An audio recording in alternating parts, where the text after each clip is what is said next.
This is Cashology by FNBO, a podcast devoted to the art and science of managing your money. It's like school, but your only homework is living your best financial life. Class is now in session. Hey everyone, welcome to the Cashology Podcast. I'm your host, Juli. Today, think of our guests and I as your ambulance drivers delivering some emergency fund savings tips. I want to start off by letting our listeners know that 4 in 10 adults aren't able to withstand an unexpected $400 emergency, and most Americans can't cover a $1,000 one. So don't feel alone, but do get motivated by the tips we're about to share. Let's meet our guest. Adam Heng has been Director of Product Development and Design and has been with FNBO for over 15 years. Welcome, Adam. Hey, Julie. Thanks for having me today. I appreciate it. Thanks.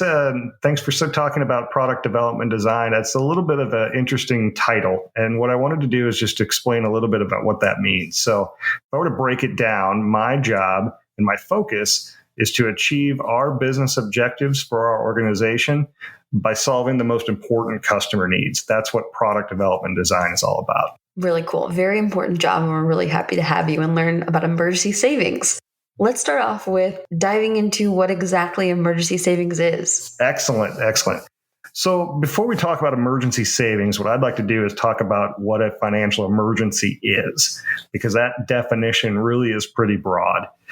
A financial emergency for somebody could be when they experience a bill or an unexpected or out of the norm expense that is different than their normal spending habits. So something like a flat tire or an emergency room deductible, something like that.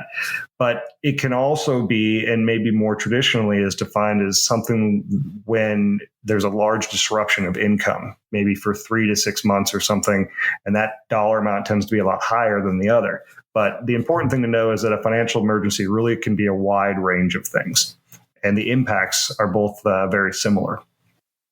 So when we understand what a financial emergency is when we can now talk about what it means to save for a financial emergency or have set up an emergency savings account for yourself.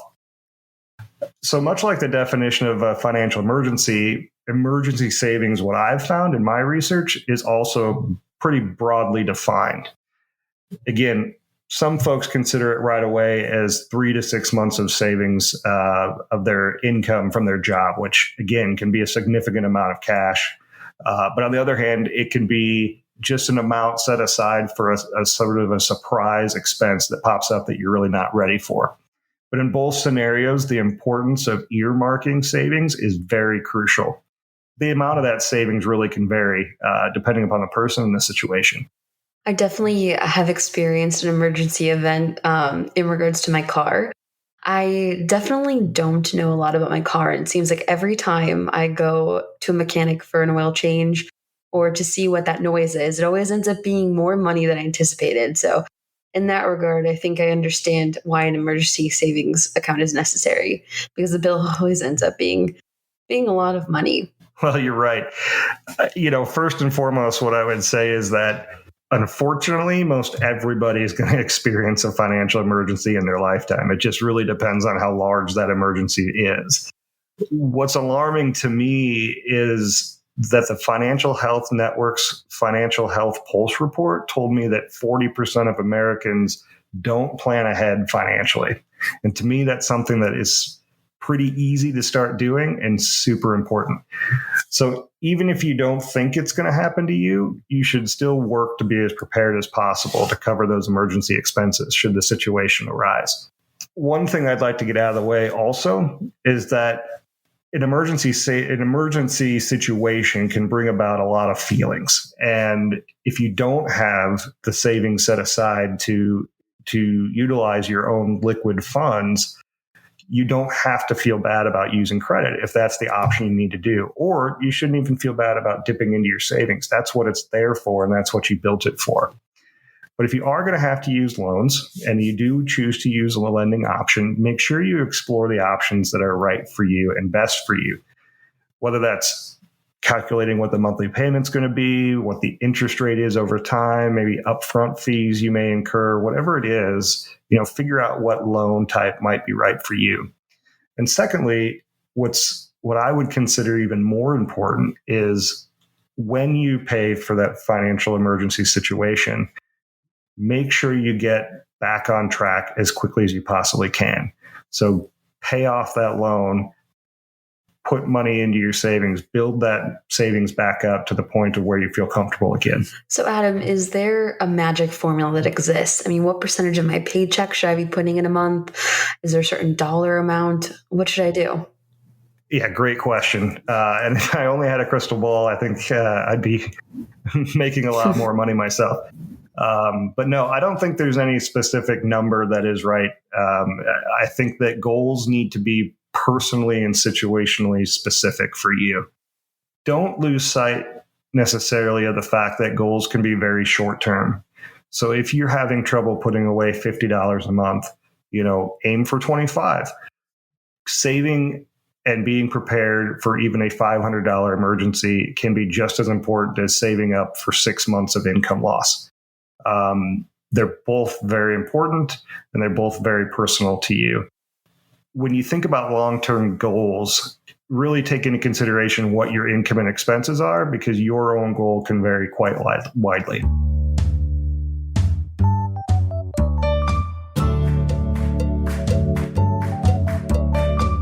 When I think about how I will start an emergency savings fund, I think about the things that I can cut out of my life and what I can live without. There's plenty of times where I'm about to click on a product on Amazon that I think I absolutely need, but in reality, I probably don't.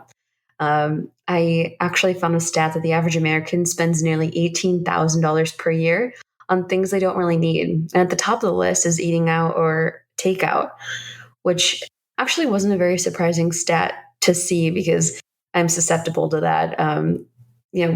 Dining out instead of making your own food it's enticing, but sometimes you have to cut back in order to save. Yeah, absolutely. You're right. And I think the important thing to note there, though, is that nobody is perfect. And we all succumb to our indulgences of our coffees and our Amazon items or what have you. But if we can make a conscious effort to start saving before we start spending on ourselves, that will be a good start. Yeah. Ultimately, it helps us in the end, just a little bit more long term. That's right. So, Adam, you've convinced me I need to start an emergency fund, but where do I start? Great question. Dovetailing off of what we just talked about, the behaviors we have. Behaviors, what I've found, can mean a lot more than what you actually make as income. It's how you use that money. So whether you are living paycheck to paycheck or whether you're making a large, salary, the importance of establishing a budget and having good behaviors it has the same importance for everyone. One thing I found is according to the Financial Health Network's Balancing Today, Building Tomorrow publication, which I really liked. It talked about how 80% of financially coping respondents said that they keep a close eye on their finances, but they forego written formal budgets in favor of things like alerts or other things that are more reactionary. Alerts are great. They're fantastic for telling you when you're getting low or when something may cause an overdraft. But they tend not to be proactive. So setting a goal, establishing good behaviors, tracking your progress are all number one priorities when it comes to setting up an emergency fund. Secondly, what I would say is the financial space is littered with financial products. There's savings, checkings, money markets, lots of different options for you out there to help put aside your money. But pay attention to products that have low or no minimum balance or low or no fees, or even products that may reward you along the way for your investment. Look to try to get it the most you can out of what you're trying so hard to do. If you're going to be charged for something, what I feel is that you should make sure the value you're getting out of that charge aligns with the price you're being asked to pay. So if you're going to join a club or a membership or, pay a fee of $10 a month to get certain benefits in an account, just make sure that you feel you're getting the value out of that, because that extra, cost could be dollars you could be putting aside into a free type of account that's going to work hard for you as well. There's plenty of low cost and free options out there. That's a really good point, Adam, because that means there's more opportunity to open accounts where it can potentially be out of sight, out of mind. I know when I see dollars in my savings account, I think that money is accessible to me, right? And I can spend it however I want. But in reality, it's because I'm losing sight of my goals. And if I had a separate savings account where maybe I don't check it as often and I just funnel a percent from my paycheck, that would help me stay focused. Exactly. Yep. Totally agree. I think another way that I could potentially save more money is keeping an eye out for potential financial windfalls. I think of my tax return or a raise or a bonus that I get from work, or maybe even the cash back I earn on credit cards. All of those could potentially go straight into savings versus my checking account. Absolutely. And, I go back to your conversation about, the coffees or the eating out instead of making dinners at home. One of the piece of advice that I like to talk about a lot, and you hear a lot in the industry, is being able to pay yourself first. Paying yourself first just means putting aside money first from your paycheck as if it were like a bill. Whether it's $25, $50, $100, whatever it is, set aside first, then pay your bills. And then after that, you kind of spend what you have left. And you could still do the going out to dinners, the coffees, the splurges you're looking for, but it feels a little bit more controlled than it does when you have a large pot of money and then you're shopping and then you're drinking coffee. And at the end of the day, after all of that, you're saying, well, now I only have $50 to put aside. Whereas if you would reverse the situation and paid yourself first, you maybe would have had $100. There's also opportunity to get creative in the savings process and to optimize your earning potential. I think back to when I cleaned out my closet in the spring, and I actually sold a lot of clothes.